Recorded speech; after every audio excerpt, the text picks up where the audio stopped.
right, welcome to the deep dive. Today we are going we're going deep on something pretty huge in like global economics, right? I mean, we've got this stack of articles titled Trump's Global Trade War, the Tariff Shock That Shook the World. Yeah, no kidding. Yeah. That title, Yeah, it kind of says it all. it really This is. is not like just some little tweak to trade deals. Right. This is like reshaping how the whole world does business. It is, and we are gonna unpack all of it. So questions for today's deep dive are like, what on earth was the thinking behind this massive tariff push? And what are the consequences?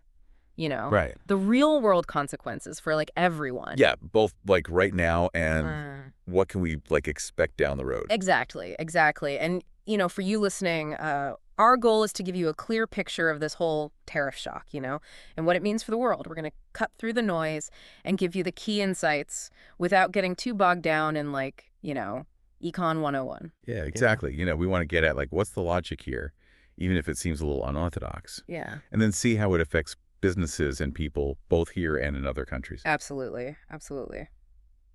So let's start with the why. Why did this happen? Yeah. And, according to these articles, Trump's main rationale was that tariffs can be like a shield, right, to protect American industries and bring them back to life, Yeah. especially in those, those areas, those post-industrial regions that have lost tons of jobs because of globalization. Right.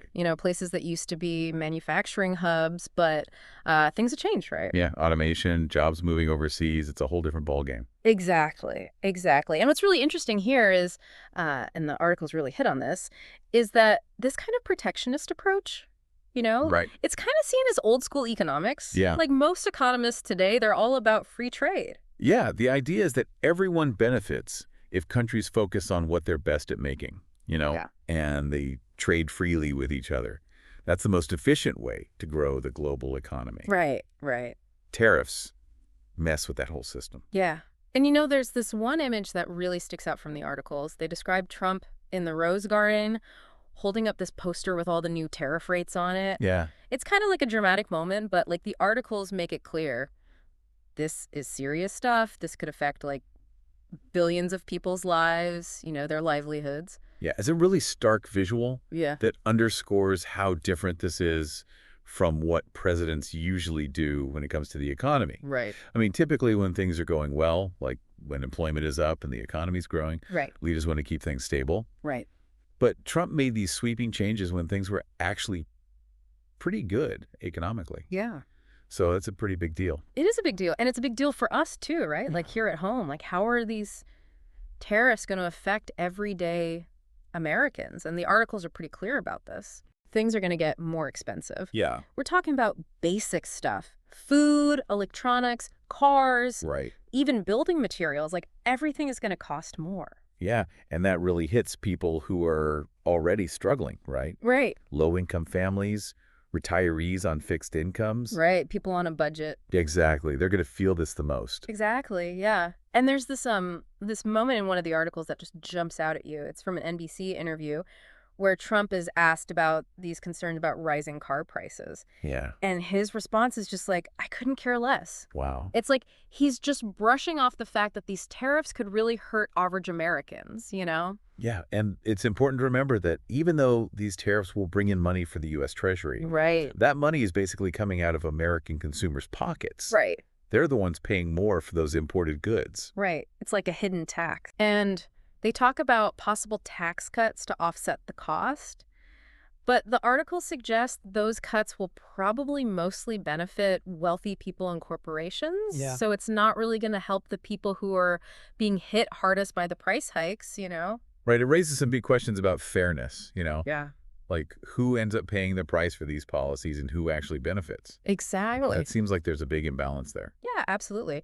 So, okay, the U.S. has put these tariffs in place. What's the rest of the world doing about it? I mean, it's not like they're throwing parties, right? Definitely not. The articles talk about how this blanket 10% tariff on most countries and then even higher penalties for countries that are considered like trade offenders, Yeah. it's caused a lot of pushback and a real threat of retaliation. Yeah. Other countries aren't just going to sit back and take this. Right. We're already seeing some strong reactions.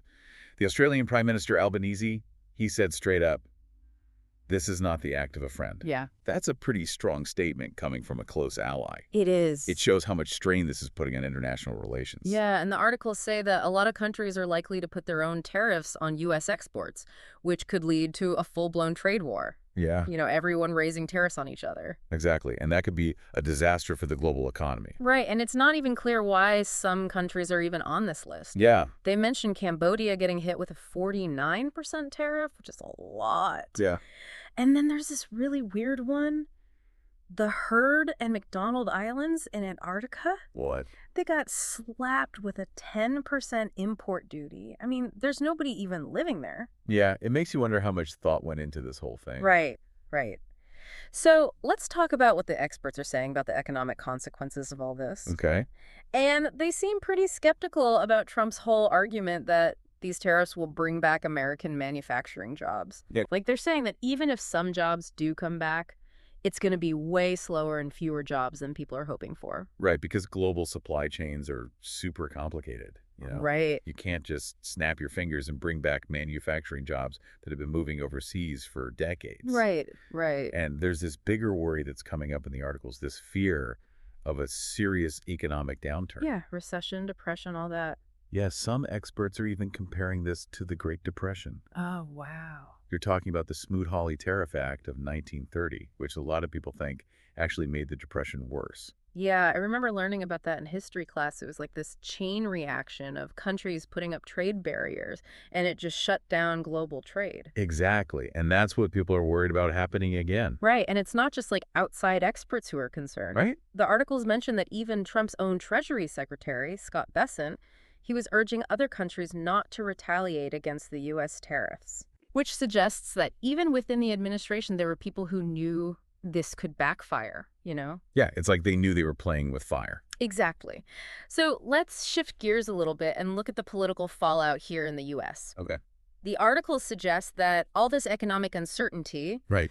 is giving the Democrats some ammunition to attack Trump and his policies. Yeah, Senate Minority Leader Chuck Schumer called these tariffs a huge tax on American families. Right, and they're pointing to things like the recent special election in Wisconsin where a liberal candidate won. Right. Some people are saying that's a sign that voters are turning against Trump because of these economic policies. It could be, yeah. And it's not just Democrats who are unhappy. Yeah. Some Republicans are against these tariffs, too. Right. The articles mention that some of them even voted with Democrats on resolutions that criticized the tariffs. Yeah, when people start feeling the pinch in their wallets, Right. it doesn't matter what party you belong to. Yeah, it affects everyone. Exactly. And then there's this huge event that the articles talk about, Trump declaring a national economic emergency. Right. That's a pretty big deal, right? Yeah, that really ramped things up. It did. That's when he put that blanket 10% tariff on pretty much everyone, and even higher tariffs on 60 countries that he considered the worst offenders. Right. The stock market took a dive after that announcement, right? Yeah. Investors got spooked. They saw this as a sign that things could get really unstable. Right. And economists started warning about stagflation, which is like this perfect storm of slow economic growth and high inflation. Yeah, that doesn't sound good. It's not. It's a really tough situation for policymakers to deal with. Right, because the things you usually do to fight inflation, like raising interest rates, can actually make the slow growth even worse. Exactly. It's a real dilemma. Yeah. Okay, let's go around the world and see how different countries are reacting to all of this. Okay. So starting with China, they're getting hit pretty hard with some tariffs going over 50%. Yeah. And they're not happy about it. They're calling for the U.S. to cancel these tariffs immediately. Yeah, and they've got some options if the U.S. doesn't back down. Oh, like what? Well, they could put their own tariffs on U.S. exports. Right. They could devalue their currency, which would make their exports cheaper for everyone else and kind of offset the U.S. tariffs. Oh, interesting. They could restrict exports of rare earth minerals, which are used in a lot of high-tech industries. Right. And they could even close that de minimis loophole that lets small, low-value shipments into the U.S. without tariffs. Oh, wow. Yeah, that would be a big deal for companies like Shein and Temu that rely on that loophole. Yeah, it would affect a lot of consumers, too. Absolutely. Okay, so what about the UK? Well, they got hit with a 10% tariff, which is less than they were worried about. Right. But economists are still warning about job losses, and a possible recession over there. So even a 10% tariff can have a big impact. Oh, yeah, these economies are all connected, you know. Right. A tariff in one place can ripple out and affect things everywhere. It's like a domino effect. Exactly. So South Korea is dealing with a 25% tariff. Yeah. And their acting president has called for an all-out response. Wow. Their car industry is especially vulnerable. Right. They export almost $35 billion worth of cars to the U.S. every year. Yeah, that's a big chunk of their economy. A 25% tariff on that is gonna hurt. Definitely. What about Japan? Well, their prime minister's been pretty critical of these tariffs, arguing that Japan shouldn't be penalized because they invest so much in the U.S. Right. But the Tokyo Stock Exchange took a hit when the tariffs were announced, and like South Korea, their car makers are worried. So basically, everyone's feeling the pressure. Yeah, pretty much. Even our closest allies. Yeah, even them. So India's got a 26% tariff. Right. Electronics, gems, textiles, those are all going to suffer. Right. But apparently pharmaceuticals are exempt. And the articles say that the U.S. and India are actually talking about lowering tariffs on some goods. Okay. So maybe there's some hope for a negotiated solution there. It's possible. So even Australia, one of our closest allies, they're not happy either. Right. Their prime minister called these tariffs not the act of a friend, even though they only got hit with the 10% and they got some exemptions for critical minerals. It's like this whole thing is straining even the strongest alliances. Yeah, it's definitely putting a lot of stress on international relationships. And New Zealand, they're facing a 10% tariff, and they're saying it could cost them almost 900 million New Zealand dollars in lost exports. Wow. And they're actually planning to challenge the U.S.'s justification for the tariffs, saying that New Zealand doesn't actually have high tariffs on American goods. So this could end up in court or in some kind of international dispute settlement process? Right, right. And then there's Canada and Mexico. Yeah. They're exempt from these new tariffs. Yeah. But they're still dealing with the ones Trump put on steel, aluminum, and cars before. Right, and their prime ministers have both said they're going to take countermeasures. So the trade tensions with Canada and Mexico aren't over yet. No, definitely not. Okay, so Taiwan's got a 32% tariff on their exports to the U.S. Yeah. And that's a big problem for them because their economy is really dependent on exports. Right. Some people are even predicting that Taiwan's GDP could shrink because of this. Yeah. A 32% tariff is a huge blow to an export-driven economy. Right. And the American Chamber of Commerce in Taiwan is calling for both sides to keep cooperating. Okay. And Taiwan's trying to figure out how to deal with this. They're talking about buying more energy from the U.S. and seeing if they can get some tariff reductions. Yeah, they're trying to find ways to soften the blow. Exactly. Make the best of a bad situation. Exactly. Exactly. And lastly, Thailand. Their government's warning that American consumers are going to end up paying more because of these tariffs. Yep. And they're telling their exporters to look for other markets besides the U.S. Makes sense. But they're also saying they're open to talking to the U.S. about solutions. Okay. So it seems like a lot of countries are hoping to avoid a full-blown trade war and find a way to work things out. Yeah, that seems to be the common thread here. Okay, so let's wrap this up. Take a step back and look at the big picture. This whole tariff thing that Trump started, Yeah. it's a big gamble. It is. It's a big gamble with the global economy. It is. And, now you understand the arguments for it, the impact it's having on American consumers and businesses, Right. and the reactions from around the world, both the anger and the retaliation, and even the countries that you wouldn't expect to be on the list. Yeah, this is a major policy shift with consequences that are going to be felt for a long time. Exactly. And that brings us to our final thought for you listening. We've talked a lot about trade. Right. But what about the stuff we haven't even considered yet? Yeah. What about the unforeseen consequences of this tariff shock? Right. How will this affect things like technology, like Yeah. the development of new technologies? Will it affect diplomacy and alliances between countries? Yeah. Will it even affect things like cultural exchange? Yeah. I mean, the global economy is so interconnected, Right. and we're just starting to see the ripple effects of this policy. It's a complex web. Yeah. And the long-term impacts are still unfolding. Exactly. Exactly.